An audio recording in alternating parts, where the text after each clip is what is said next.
This is Let's Talk Business with your host, Marc Ebinger. Now, here's Mark.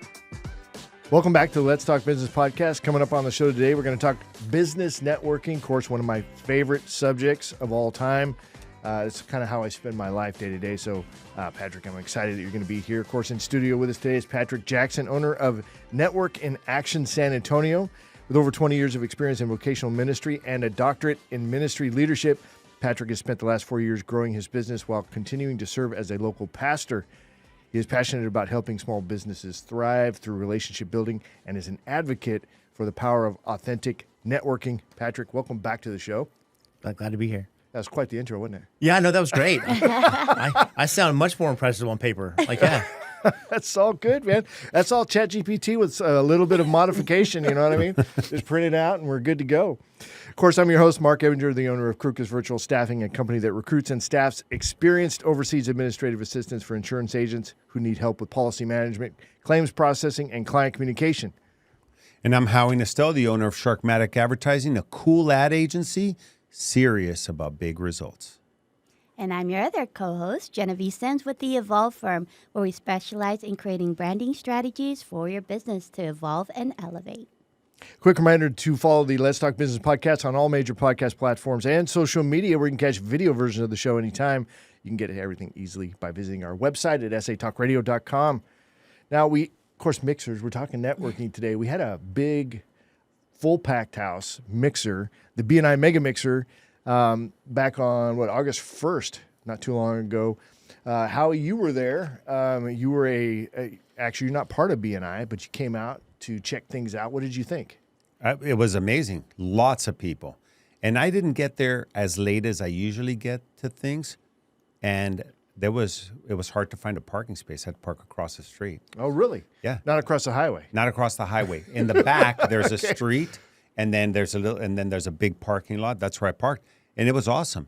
Familiar faces, new people, great gigantic video screen wall. The sponsors seemed to have people at their booths, and people were mixing. It's one of the things that I noticed about the Marc Ebinger signature events, both that and the Mega Mixer, is that people are really there to mix and do business with each other versus eating, drinking, and keeping to themselves. So I thought it was awesome. I think the sponsored tables help with that. I think it helps break up a little bit. You know what I mean? People are more comfortable about approaching the sponsored tables, engaging in conversation. Yeah, it's an expo feel, like you're at an expo. There you go. Yeah. I like expos too. All right, cool. Well, you'll have to be a sponsor at the next one, Howie. Yeah, well, I'm the recipient with Gotcha Covered, so I can't serve two masters. I'd rather get money than give money. Oh, there you go. I like that too. You can't be a double agent on this one. Right.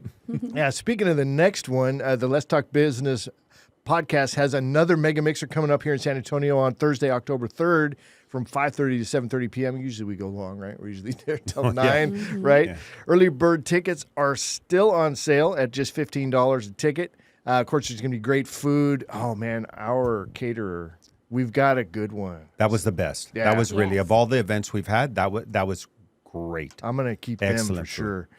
Plenty of drinks, of course. If we can still have it over at Project Cowork, which, Howie, I don't know if I told you or not, but they remodeled one of their rooms there, so we may have to go to a different location if we're going to hit 250. Otherwise, we may have to cap it at 200. But, of course, plenty of drinks, plenty of food and drinks.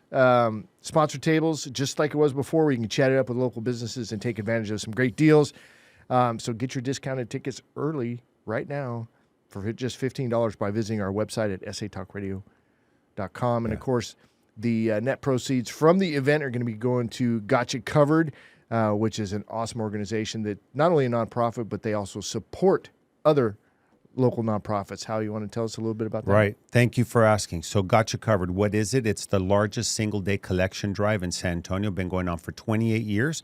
Hard to believe that when I started, I had more hair and less weight, but here it is. 28 years later, we've donated more than 1 million pounds of new and used clothing, non-perishable food items, as well as toiletries to area charities. This year's recipients will be Haven for Hope, Battered Women and Children's Shelter, also known as Family Violence Prevention Services, as well as the San Antonio Food Bank. So 100% of everything we collect goes directly to the people who need it most right here in San Antonio. And the cool thing is the event is on Sunday, December the 1st from 9 a.m. to 3 p.m. at Park North Shopping Center right there at Blanco Road and Loop 410, kind of near the Target on Rector Street. And people come and donate. We fill up 3 truckloads full of donations that day. That night, we've already put it into the warehouses of the nonprofits, and Monday, it's already being distributed. That direct giving, and each of the nonprofits are there to write you a receipt, so you can write your donation off on your taxes. And then if you volunteer, you get a volunteer T-shirt, you get fed, and we have a variety of supporters that help do that. And we have big box trucks, and we do this whole event with really literally zero expenses. I mean, my company, Sharkmatic Advertising, does the website and the marketing. If you want to find us, go Google Collection Drive San Antonio, very organic, and you'll see Got You Covered as the first result. Go like us, follow us on social, stay up to date, and come and participate. There's a ton of ways to participate. What are you guys going to do with the proceeds from the event? After that's money. Yeah, I'm going to go to Las Vegas and do some research to see if that would be another market to open up. I love that. No. Well, I'm not going to cut that out of the show. I'm totally going to leave that in. The two most needed items at shelters across the country, and it includes San Antonio, are new packages of socks and underwear. People don't think of that when they want to donate, and yet, you think about all the people that are staying at shelters, and you have men, women, and children. So we'll take the money, and maybe we'll do a shopping spree together. We'll get all the co-hosts, and we'll go somewhere, and we'll go buy packages of socks and underwear. We'll load up a basket, grocery carts full of socks and underwear, and then we'll take them the day of Got You Covered and donate them. I love that, Howie. And, of course, the backstory of some of the stuff you've done you've got some great stories about, helping the homeless here in San Antonio. And, of course, you do. How many nonprofits are you on the board of now? Now, only 10. Only 10. Yeah, That's but still I'm a cutting lot. back. I'm cutting back. That's really cool. So it's like my honor to, to support you where I can on that. So excited about helping you out. And, of course, I'll go volunteer as well at the event. I'll try and get there a little earlier this time, but I was on the Howie time, so it's like I got there a little bit late. I think. Yeah, and then you showed up and you just took over, started telling other people what to do. Well, I'm just a natural born leader, right? Or I'm naturally born lazy. Yeah. So I had I won't say who, but I had a state senator show up one time, and he wanted to give us a proclamation for many years, 25 years at that time, and so we had proclamations. So I said, okay, so. Senator, are we going to stand here and proclamate all day, or are we going to get to work? So I put him to work, and he rolled up his sleeves, and we started unloading donations as people were driving by. So you can imagine 2 rows of cars and their trunks and back seats full of donations. We have a bunch of volunteers. And go to the website. Go to gotchacovered.org. You'll see videos of how the process works. Very easy way of giving. So at home, fill up bags full of stuff. Don't bring me used cans of paint, and don't bring me a lawnmower with 3 tires. We don't need any of that stuff. But new and gently used clothing, non-perishable food items, and toiletries, we'll take them all day long, and we'll unload them from your car, give you a receipt, and we'll put them in the appropriate box truck and take them to the nonprofit. So, who's going to be handling the trucking over to where they're at? We do that ourselves. We get different companies that have trucks. So last year, To the Moon Moving brought one of their trucks. They're a residential moving company. Modular Moving Concepts is a commercial moving company. They're also clients and friends of mine, and they bring a truck every year. And then sometimes the food bank brings their own truck. So we have more trucks than we do donations. So. And then there's going to be food and drinks out there too, right? Yes, but define drinks. Not different than the mixer drinks. There's going to be non-alcoholic beverages, waters for the volunteers. Sometimes the cupcake place there at Park North brings us cupcakes. We have different people bring food. We've had barbecue plates. We've had all kinds of stuff for the volunteers. And we usually have between 40 and 60 volunteers throughout the day come and help out. Well, I guess I can't bring my margaritas then. Oh, you can.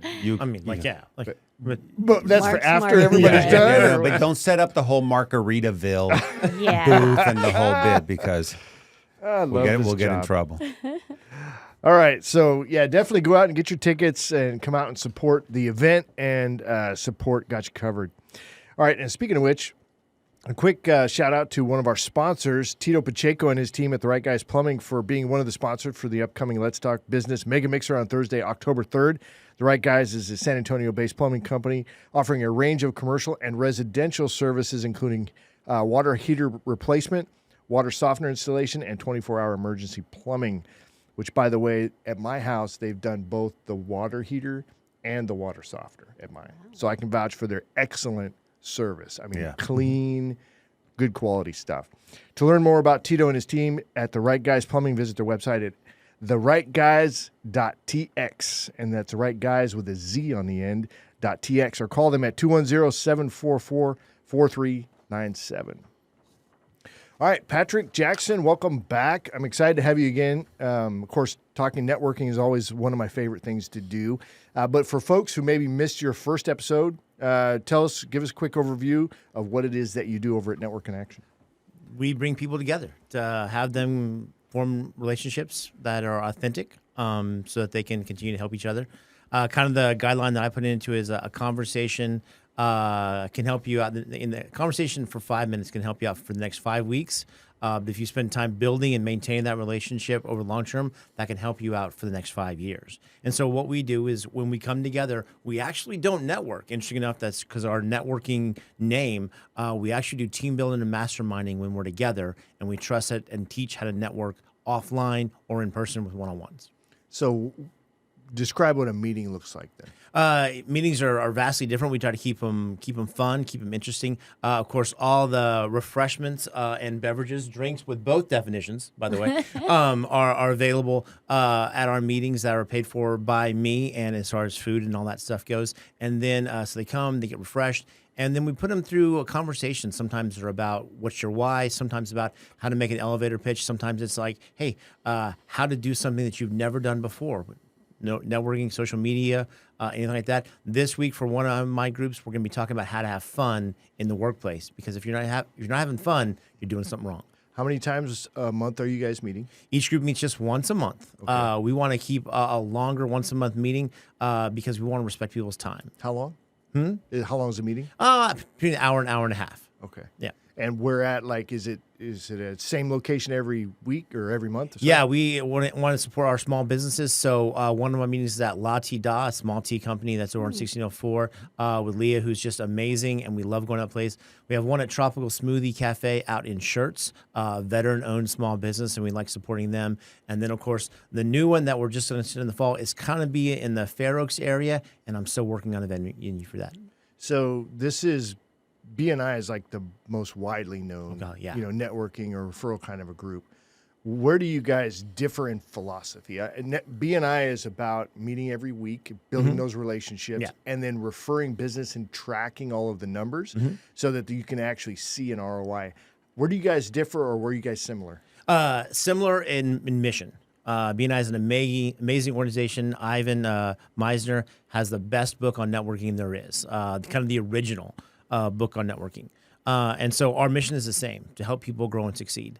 The way we do it is pretty different. We want to keep groups smaller so that they build more authentic relationships over time. Because if, a good BNI chapter will have anywhere between 50 and 70 people in the room, which is an amazing opportunity, we cap out at about 25 to 30 because we want to be able to have them form authentic, long-term relationships with a smaller group of people. So you said each group meets once a month. How many groups do you have in San Antonio? I have 2, hoping for a 3rd. Okay. And they each have about 25 or so? Not all of them. My newer group only has about 10. Okay. We'll have almost 20 in my largest group. Were you going to get to what it costs to be a part? I can. Okay. Would you like me to do that? Yeah, let's do it. I'm sorry, you're going to have to rephrase the question, please. It is $16.95 a year. So we're the most expensive networking in town as far as I know. But the way we do that and the way we kind of make that happen is like, hey, we also will teach you how to network if you don't know how to. I'm surprised, maybe I shouldn't be, how many people really don't know how to network. That's true. Yeah, the etiquettes. I'm not passing judgment, but even people who've been to a lot of networking events don't know how to network. I've been asked at networking events, will you be my mentor? I just got here. I go, I don't know who you are. I'm drinking right now, so Yeah, I don't, I don't know who you Okay, are. we're gonna work through the 12 steps. They're like, well, yeah. no, I've been following you, and I know who you are, and I've been, and I'd love for you to be my mentor. I'm like, can you buy me a drink first? Oh, wait. It's like, Buy me dinner, But yeah, you're right. anything? The etiquette thing, Genevieve, is a big deal. And you've worked with a lot of clients, and some people, I guess, they have no filters. They just don't know. They lead with their politics or something, and you're like, whoa. Yeah, it's true. It's like, when you go to a networking event, normally the ones that we do a lot of, which is at the end of the day. And so by the end of the day, you're exhausted, you're tired. When you go through the doors, it's either like leaving those things behind, kind of be mentally prepared for what you're about to walk into. But some people don't know to do that. So they bring in whatever troubles are happening that day. And that energy, everybody can sense that energy. And they can also sense when you're about to become salesy, right? And so it depends. It's so important to have a good mental, just to be prepared mentally before you go into any networking situation, whether it's a lunch group, a breakfast group, or even after hours kind of group. But the etiquette part is what really gets me, and I'm very much an observer when I go to different groups, versus the ones you're used to, and just kind of see how people interact with each other. I love to watch people talking to each other. I mean, I'm sure you guys have seen that too, right? Some situations where like they're not going to a last. little cringy. Well, I'm curious then. So when you went to the BNI Mega Mixer, what were your thoughts there? You know what? That's a great question, because I think whoever's putting the event together sets the tone. And you, Mark, have done an amazing job always setting the tone for your signature events, because you are a master networker. So when we know who's going to put the event together, you kind of set the bar. So people have come with the intention of networking.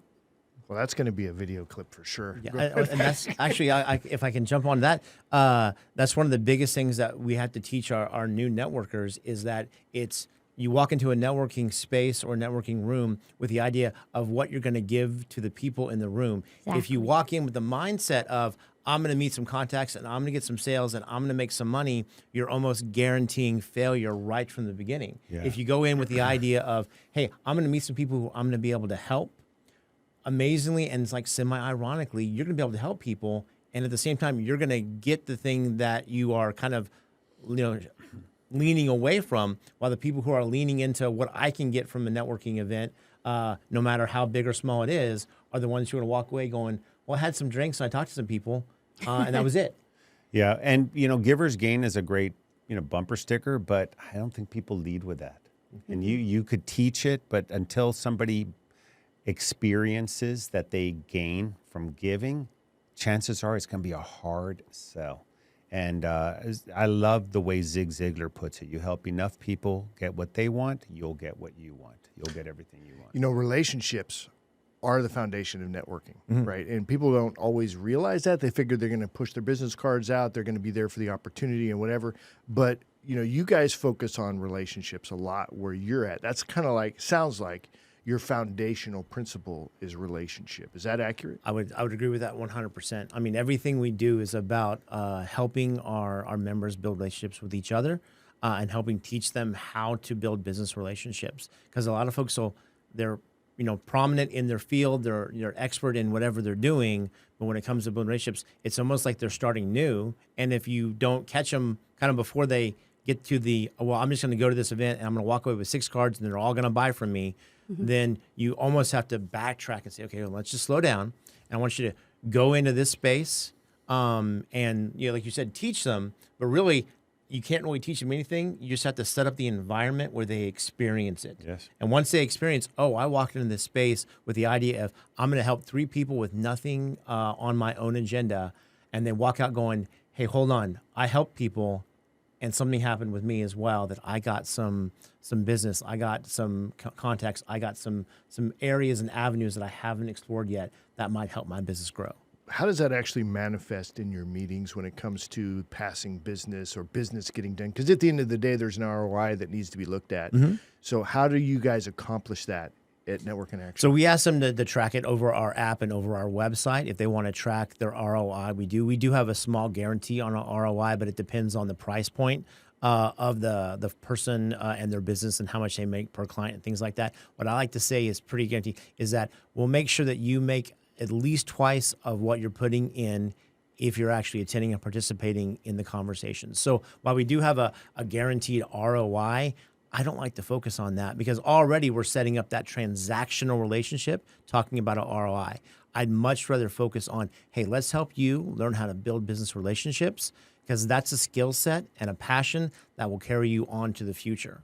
And some of the greatest, networkers don't even have to join groups, I mean, it sounds counterintuitive to my business to say the greatest networkers don't join groups because they can do it on a whim. They can walk into a restaurant. They can walk into a movie. They can walk into an event that's not even a networking event and walk out with people that they're helping out. So I hate to say that we take the novices and make them into experts, but that's really what we're doing is creating these networkers through setting up our conversations and an environment which helps them to relate to each other.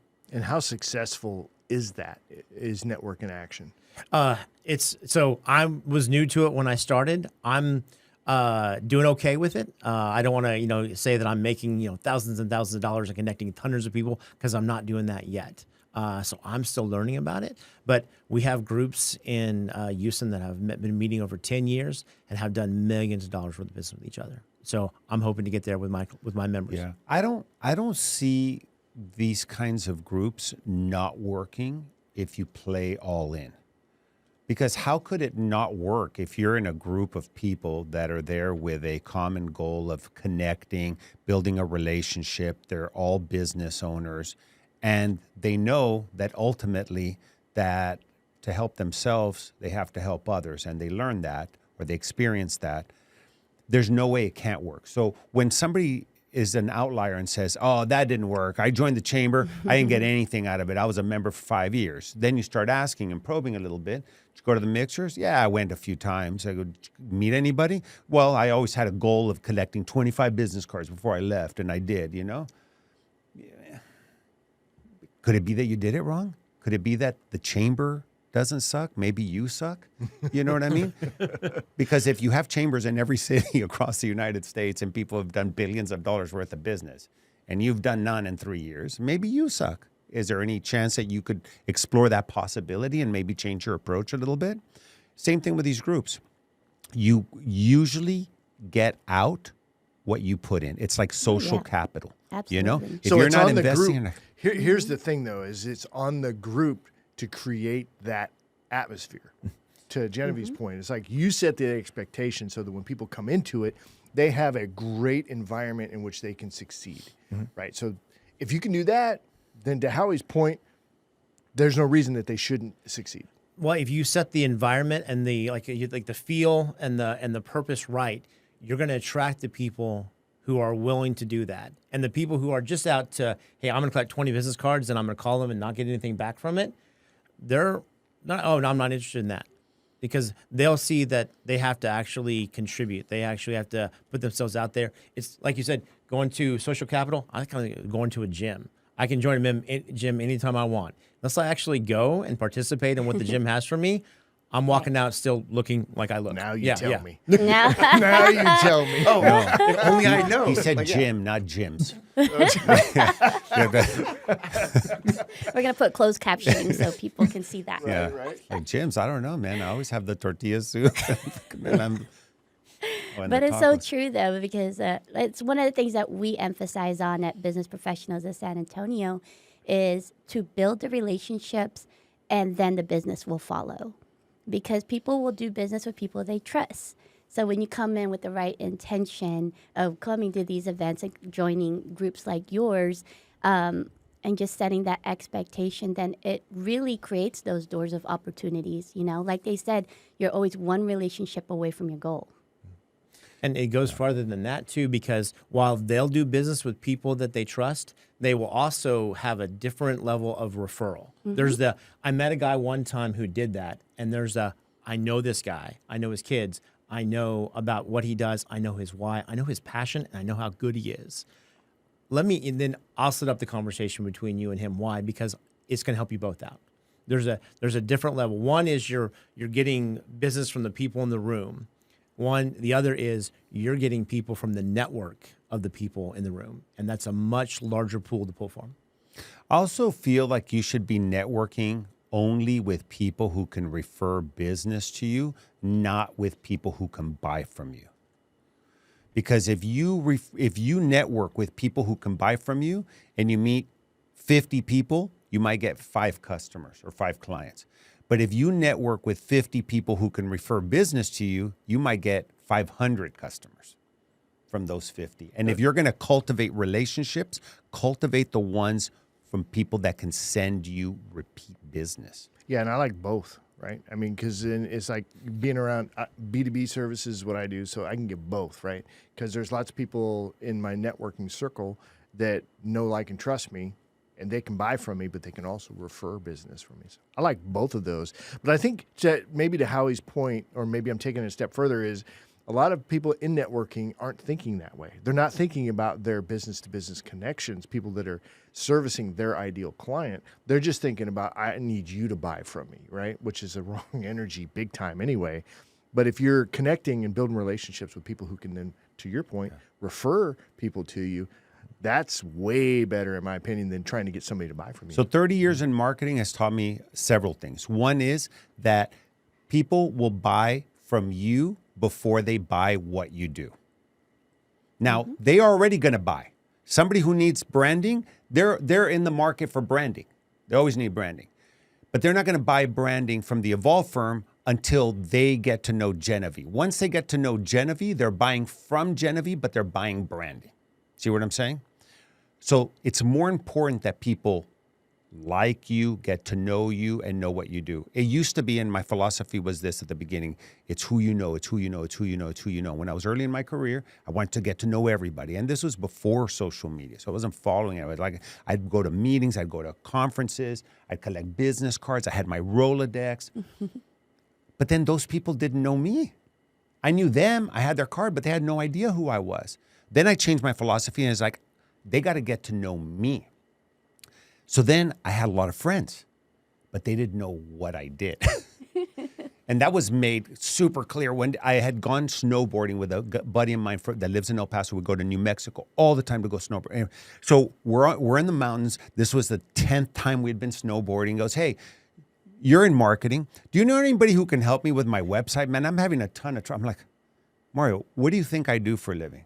I don't know, logos and stuff. I'm like, all right. I go, okay. So let me tell you what we do. We do a lot of web design. Oh my God, how come you didn't tell me?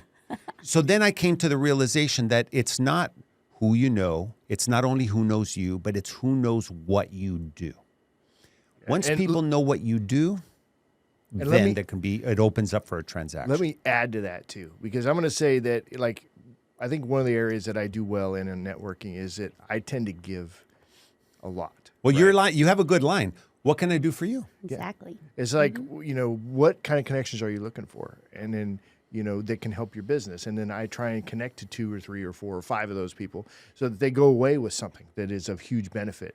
So the know, like, and trust factor, knowing what it is that I do, all of that, but giving them something straight out really builds that know, like, and trust factor quickly. Yeah.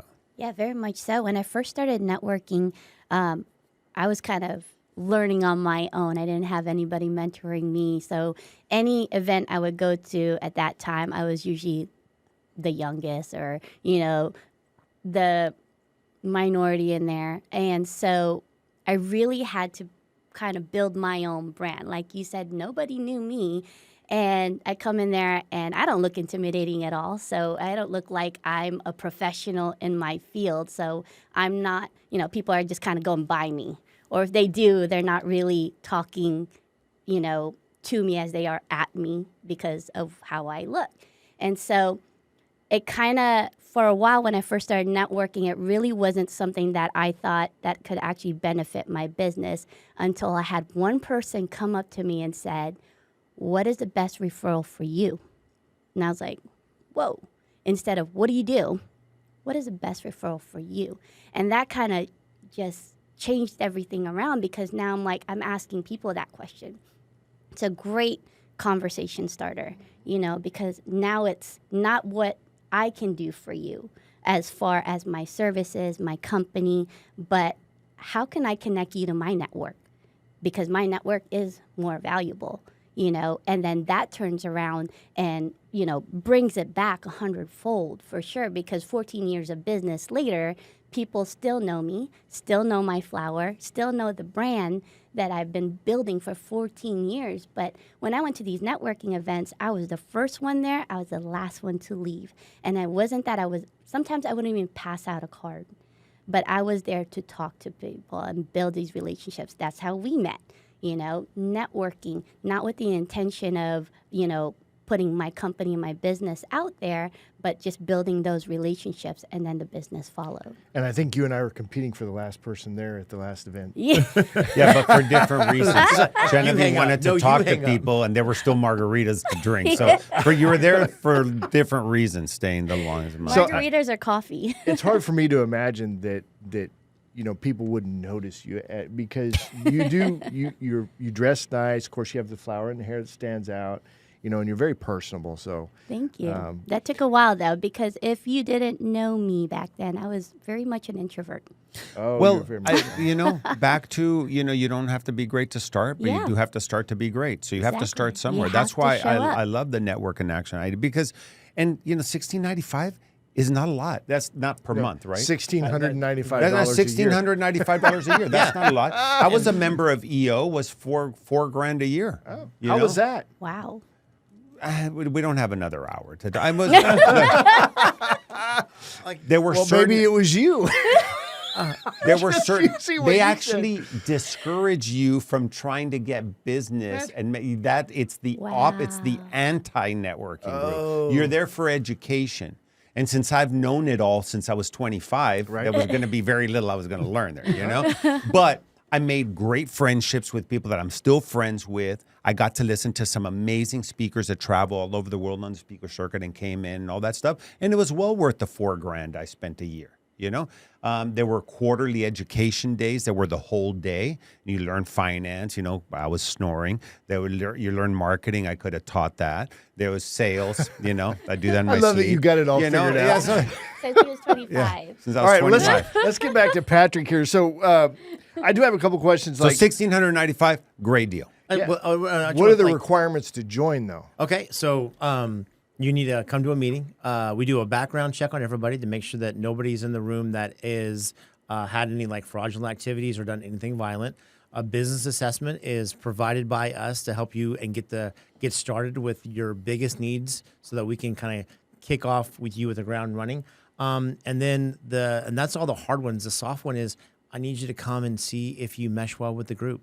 If you understand that this is a group of people who, like I said, paying $16.95 to be there, they're invested in the group right from the beginning. So it kind of guarantees a level of, if you're willing to give your time and your money to make this work, we'll make it work for you. And we need folks who aren't kind of jumping into that. So you don't require them to be a business owner? No. They can be a sales rep for whatever. Yeah. We are like BNI, we are, you know, industry exclusive. So we don't foster any competition inside of our groups. If you have a spot, that's your spot. Okay. And what activities are you tracking on your app or whatever? What kind of numbers are being turned in? We track a whole bunch of things as far as attendance, all of your referrals given, your referrals that you get, your connections given, and your connections get. So when you become a member, you can connect to the local folks who are just in the San Antonio area, and you can connect to any member nationally. And Connect is like a one-to-one?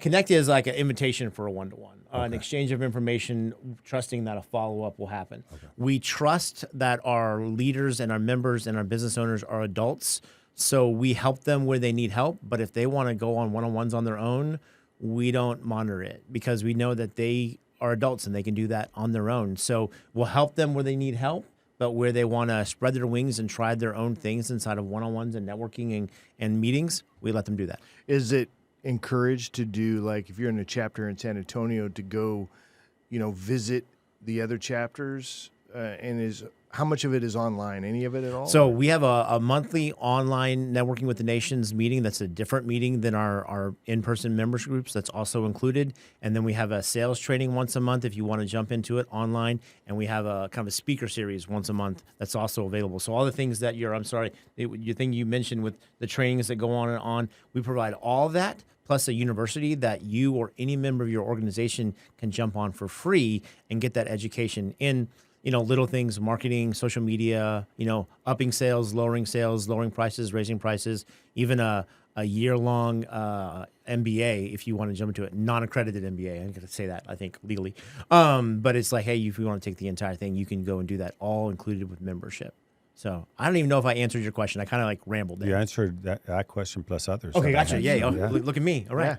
Yeah. Took the shotgun approach. Yeah. I like that. All right, thank you. So if we want to get a hold of you, no, we still have time. We got time. So just to be clear, you're having a one in-person meeting, and then once a month there's like a national online meeting. But is that like for everybody in one meeting? Yeah. Anybody who wants to jump on that meeting, usually they break out into small groups with a topic of discussion. Yeah, I like that.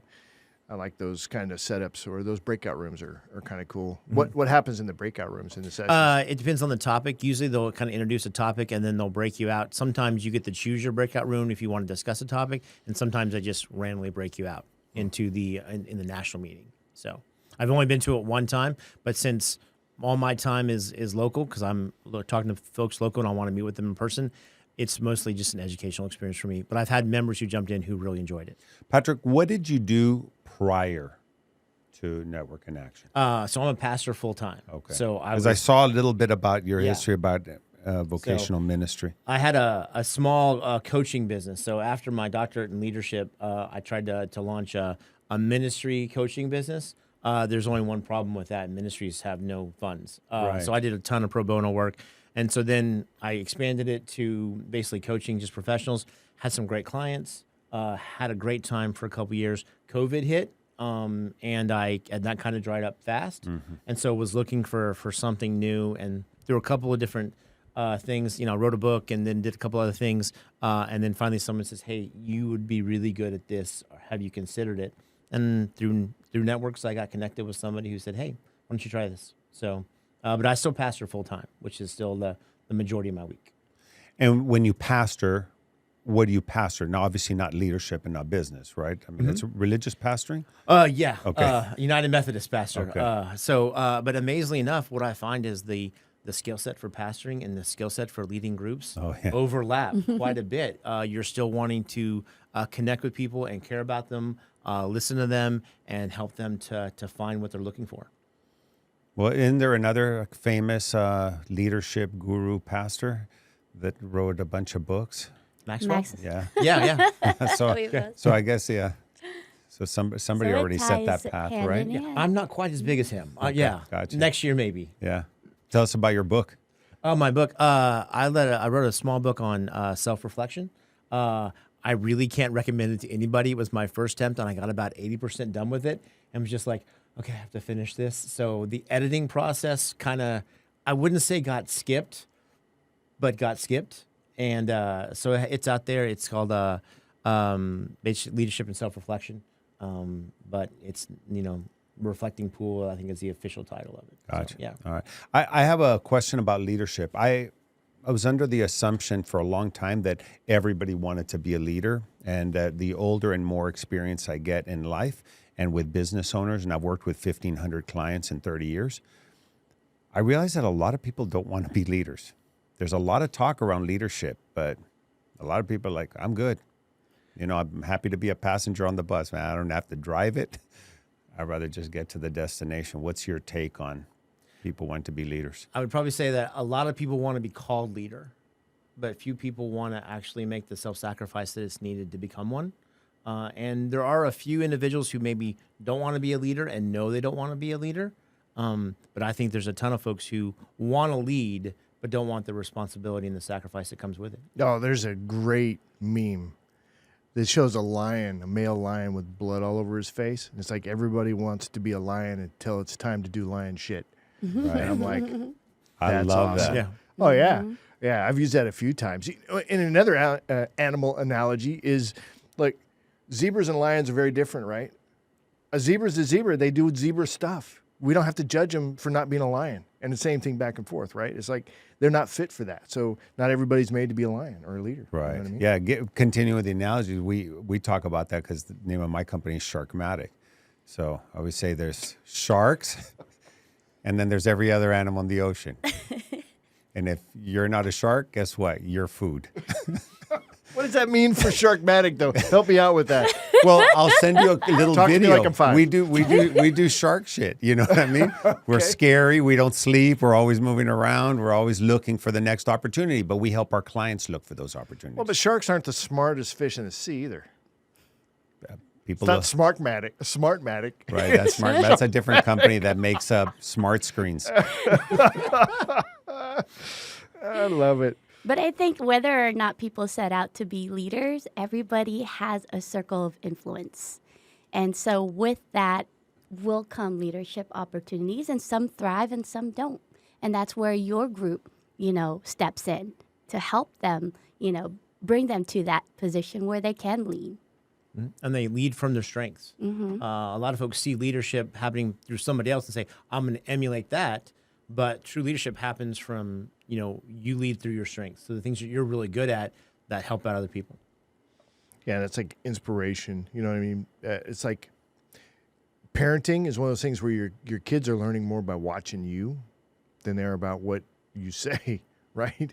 It's I interesting. think that's true for employees too, for your staff. Yeah, very true. Yep. Yeah. Back to energy anyway. What are you bringing to that relationship? What are you doing with it? How many kids do you have, Patrick? I have 2. They started school today. First day of school in Bernie. I have Are they a 13, twins or what? No, 13-year-old and an 11-year-old. Did you get any calls? My kids started school today. I got 2 calls already. I got a call since this thing started, so maybe I'm ignoring the school, which is not good. So yeah. I'm on a do not disturb at the moment, so we'll find out. Why are you getting calls? I don't know. Wait, can we? It's another hour. I plead the fifth, so that I don't incriminate myself. Okay, there's one of them did not agree, wanted to change the rules about what we agreed to at the end of last year in terms of her schedule because of things that she had to make up. So now she decided on the first day of school that instead of making them up now, she'd rather make them up the second semester, and she did my authorization to get the vice principal to change her schedule because this is when there's Halloween, homecoming, then All the social What'd you stuff. say?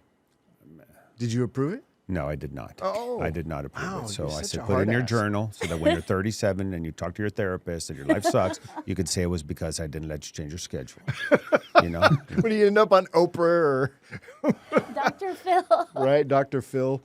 Yeah. I was like, oh, and then the phone rang again from the school, and then was the school. Well, they're telling us that. I'm like, oh, don't call me anymore.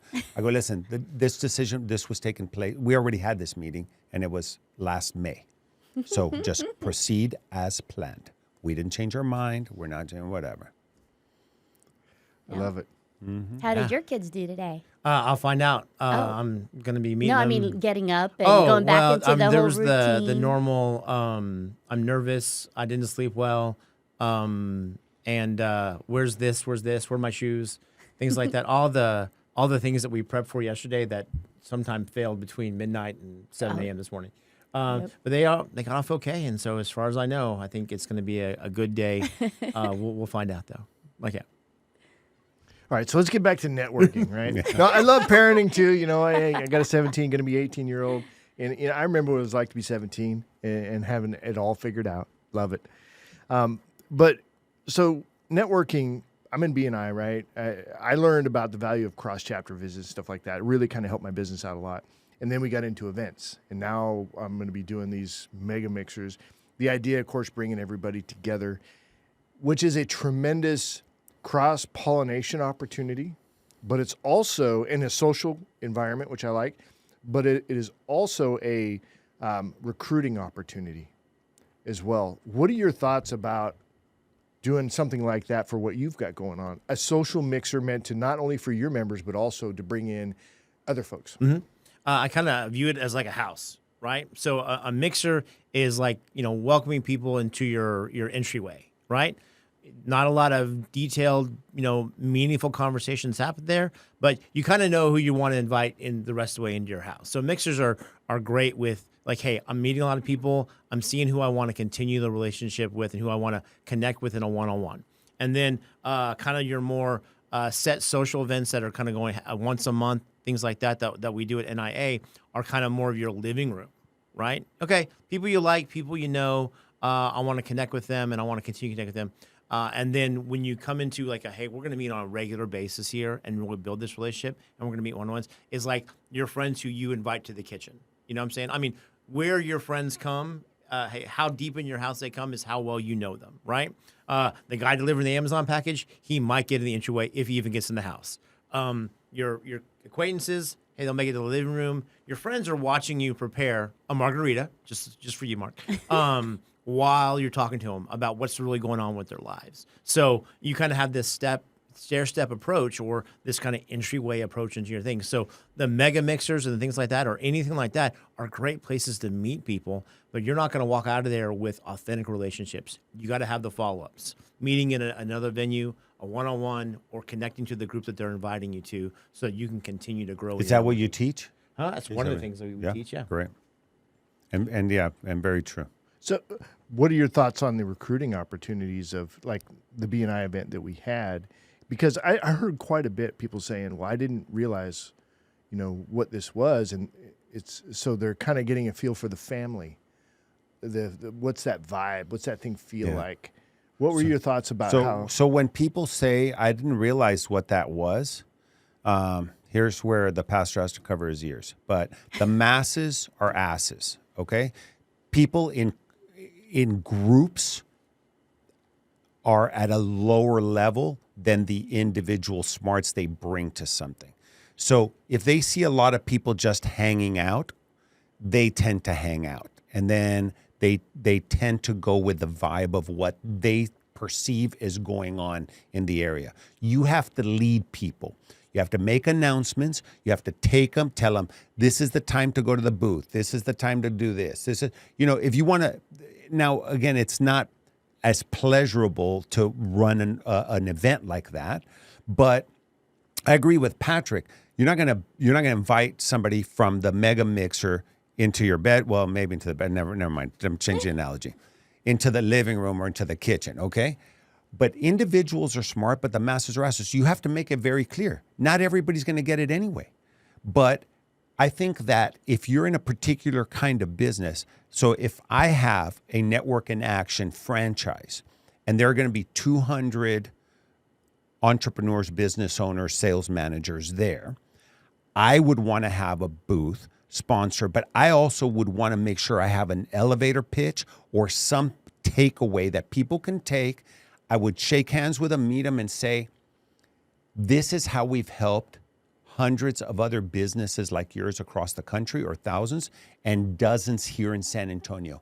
Come to a free meeting as my guest. There is no obligation whatsoever.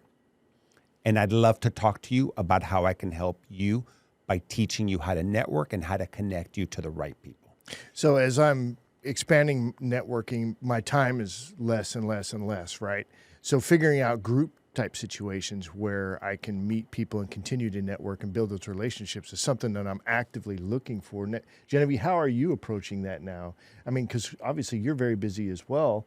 So if you go to a big mixer and you meet a couple of folks, what are you doing with that? Are you looking for an immediate, hey, let's have coffee? Or are you trying to get him to go to something where you're going to be at that's another group situation?